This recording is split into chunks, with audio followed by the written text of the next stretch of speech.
Joined on the Arrowhead Addict podcast by a special guest, former Chiefs wide receiver Mark Bowrichter. Mark, you have a record that will never be broken. You never have to worry about somebody eclipsing you. A 99-yard catch, your rookie season.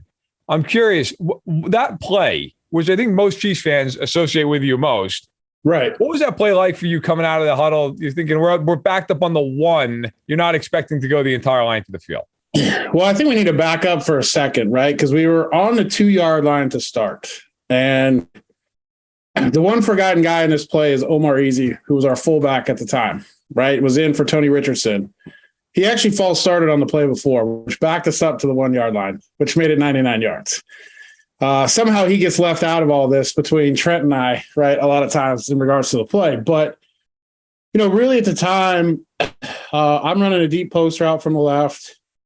We've got a shallow cross with Jason Dunn, and then a deep cross with Tony Gonzalez, and we're just trying to get some breathing room. Now at the post, I'm an alert for Trent, for sure, based on coverage, and it just so happened that Rodney Harrison was on the other side of the field in kind of a 2-deep shell and crashed down on Tony Gonzalez on the deep cross, and I got behind Rogers Beckett, and Trent took a shot, and I ran down the ball, and obviously the rest is history. Well, it worked out. You will always have a record you don't have to worry about. Speaking to more of your career, you spent 4 years in Kansas City. You also spent time before and at the end of your career in the CFL. And I'm just curious, we actually, on my other podcast that we do, Stacking the Box, we talked to Chad Johnson. He talked about his time in the CFL, and he noted how the football up there was a lot better than he expected it was going to be. It was a lot more difficult.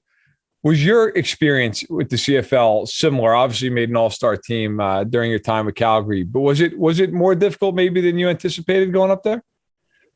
I don't necessarily know if it was more difficult. I think, coming out of an NAIA school, when I first went up there, I was just hungry to keep playing football. I was going to give it my best shot. But, once I got up there, I really realized that there was a high level of football.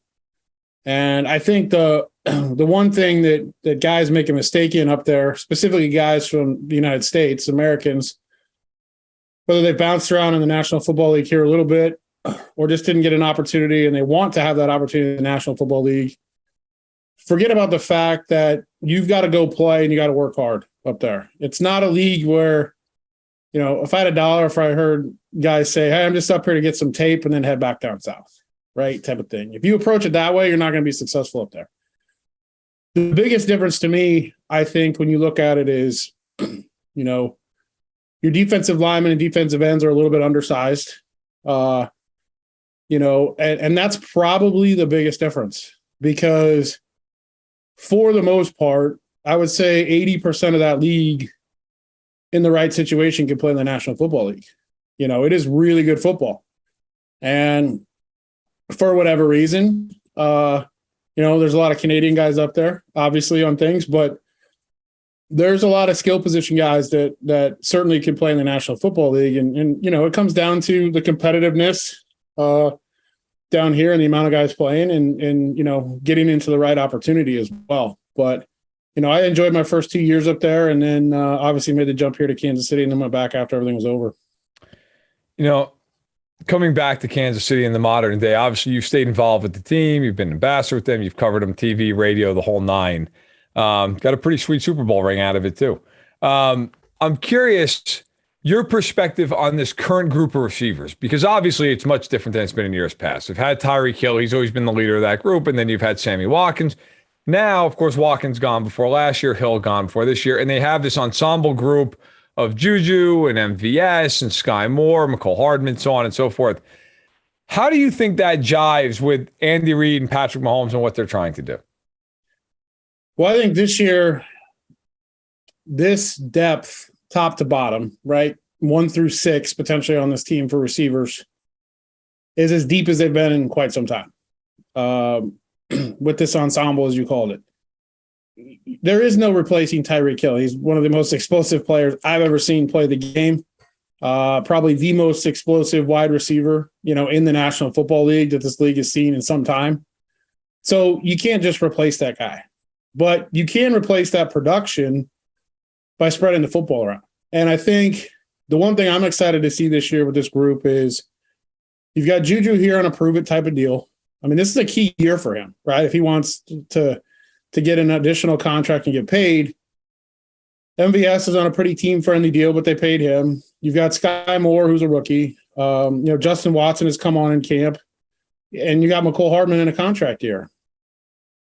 This is a group of wide receivers that is going to make it extremely hard to defend the entire field.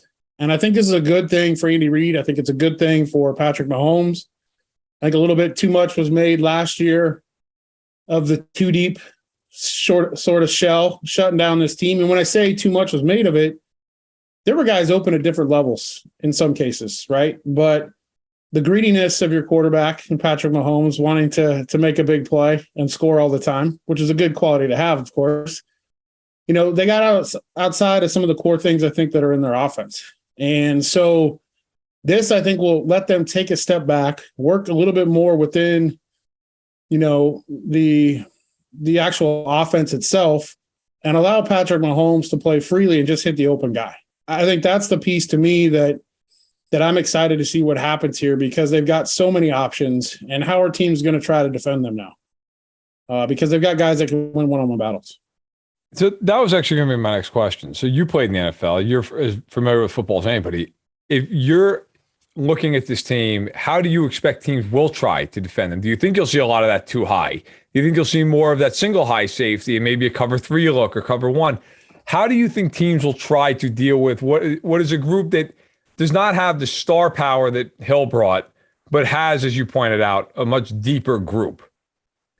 I'll tell you what I would play, and you can't do this every single down, but I'd play a 2-man type of look where you're playing trail technique as you're bumping around corners, right? And even in the slot. Because you've got a 2-deep shell over top. Your middle linebacker is most likely to run in the middle of the field and quote the old Tampa 2. But you've got guys manned up underneath. So, it's not the most ideal defense. I don't really know if there is against this offense, really, when you look at it. But that's where I would go with it. I think, and make them throw the football over the top now. That's what I mean, they got guys that can burn it. But, I look back and I think the biggest thing last year was that the Chiefs didn't adjust to it enough, right? I think that was the biggest thing. Like they didn't adjust enough to it and make adjustments on the fly, specifically the Bengals game in the AFC Championship when you go back and look at it, the second half. Yep. And I also think they need to get out of some of their RPO game, go more back to direct called runs, direct called passes, as opposed to leaving the football in Patrick Mahomes' hand. And I'm not being necessarily critical of him, but if you allow him the opportunity to throw the football, he's going to want to throw the football. Like that's been proven. Yeah. So, that can help your running game out as well. But I still think you're going to see some of that 2-deep sort of shell, cover 4 zone even, right, type of thing. This, but I think a lot of people see 2 safeties back there and think it's cover 2 all the time, right? A lot of times it's really cover 4. Right. All right. Yep. And because your corners look like they're manned up on the outside, all that kind of stuff. So, but I think they'll start that way. The big key is, of course, for me, keeping Travis Kelce healthy and let him work the middle of the football field, because he's such a talent and such a good player. And then you've got other guys now, top to bottom, I think, that can win more one-on-one battles. How do you view the AFC West? I think everybody would agree that it's probably the strongest division, at least on paper, going into the season. The Raiders go out and get guys. Russell Wilson now in Denver. The Chargers add to that team. Do you still think the Chiefs are the favorite in that division? Or do you think that somebody has caught up to them and can actually really, really challenge them to keep them from winning that 7th straight division title? Well, I think it's hard when you've won 6 straight titles and gone to 4 straight AFC championship games and 2 Super Bowls not to still be the favorite, especially when you have your starting quarterback. But on paper, as you said, I think this is, one of the most talented divisions in all of football. And it's not a surprise that, the Chargers and the Broncos getting Russell Wilson and the Raiders making, the moves that they've made to level up their game to take on the Kansas City Chiefs. I mean, when you're in a division, you play 2 games against that opponent every single year. And so a lot of common opponents. And so the foundation of your roster is built around your division first and foremost. I still think the Chiefs are the favorite. I like the Chargers. If the Chargers can stay healthy, I know this is like a broken record. Every year Yeah. Yep. out there, the Chargers are favored now to be the ones to knock off the Chiefs. But I think the maturity, that their quarterback has shown over the last couple of years and his emergence, even as a rookie, you've got Russell Wilson now in Denver. They think that he's going to be the answer, and the quarterback position was the one thing they were really missing. And you've got some new weapons in Las Vegas now that they've gotten rid of some of the hideous draft classes that they had in 2019 and 2020, and brought in a lot of new guys and new blood, and Josh McDaniels as the head coach. So, this to me still top to bottom is the best division in football. But I still think the Chiefs are the favorite until somebody shows different. A couple more questions here with Mark Boverichter, former Kansas City Chiefs receiver, still does plenty around the team. Mark, I'm curious, when you look at this season, I really think the AFC is the strongest I can remember a conference being in a long time. I mean, maybe you go back to the 90s when you had the Niners and the Cowboys and the Packers and those types of teams. But the AFC, you're going to have some pretty good teams that are going to miss the playoffs, let alone, not get out of the wild card round, stuff like that. Do you think the Bills are the best team in the AFC? The reason I say it is they're the Super Bowl favorites in a lot of books. Do you think they're the best team? Do you still think it's Kansas City until proven otherwise? Is there another team? Do you like Cincinnati, who won the AFC last year? Who do you kind of look at in that conference and say, among all these teams, I think this team's probably still tops in my mind? I think tops in my mind right now are the Chiefs along with the Bills. I really do. I think those are the top two teams. Now, Cincinnati's a close third in there with that. I think they got a good young roster. I think part of, winning a championship is you have to, quote, get lucky along the way, right? On certain things, we can look at. Yeah, no doubt. The Chiefs runs to the Super Bowl. You have to have things go your way. Sometimes unlucky things happen that prevent you from getting to that next step.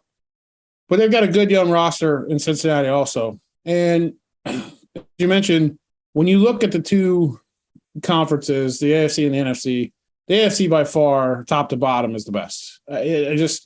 You've got a lot of the young quarterbacks that are really on the rise in that conference. And it just seems to be where the cream of the crop is right now. But I like the Bengals. I like the Chiefs. I like the Bills. I think all three of those right in there right now, preseason would be my picks, without singling single one of them out on that side of things. And then, you look at Tennessee too, right? Who had the best record last year in the AFC. Had the most amount of guys that they played all season long because of injuries and everything else with that roster.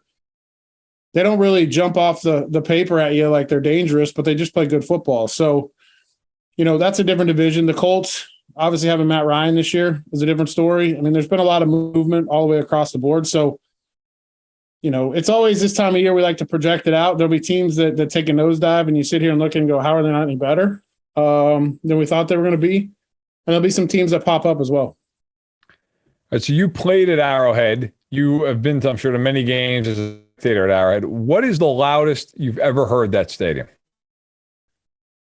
Ooh, that's a good question.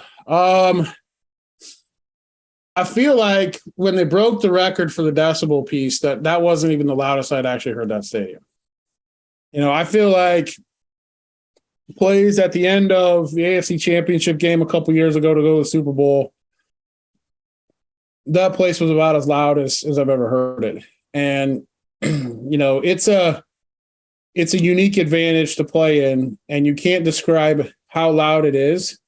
It's one thing if you're a fan there and sitting around with everybody else yelling and can hardly talk to the person next to you. But when you're down on field level on the sideline and hear that, it's a different story and a different animal for sure. I mean, there's a lot of loud stadiums in the National Football League. And Seattle was a loud one. Baltimore always seemed to be loud when we played there, but Arrowhead is second to none for sure from a sound perspective. Last I'd be remiss, you're a receiver, so I have to ask, Patrick Mahomes does a lot of things that are really impressive. Everybody sees the no passes, the left-handed throw against Denver years back. But from a receiver standpoint, what is most impressive to you about Patrick Mahomes? I think his accuracy. And when I say that, it's because he throws from all the crazy arm angles that he does. A lot gets made. You just mentioned the left-hand pass, thrown back across his body. The most impressive throws to me are the ones where, he's throwing around a defensive lineman and it looks like he's going to throw a normal throwing motion. Then all of a sudden it comes out sideways. It's a sidearm shot around the defensive end, leading his receiver by about 6 yards, and it ends up right in his hands or right in his chest. Like that's the part to me that I think is underrated, because a lot of is made of him with the big arm and his ability to throw the football deep and how well he throws the deep ball. But just his accuracy overall to me is one thing that's really impressive for sure. Well, Mark, I really want to thank you for taking a few minutes to talk about the Chiefs, both your time with the Chiefs as a player and now as a team is looking to get back to the Super Bowl for what would be the third time in 4 years. So Mark Boerichter, former receiver of the Kansas City Chiefs, still doing plenty around the team. Mark, thanks so much. Hey, thanks a lot.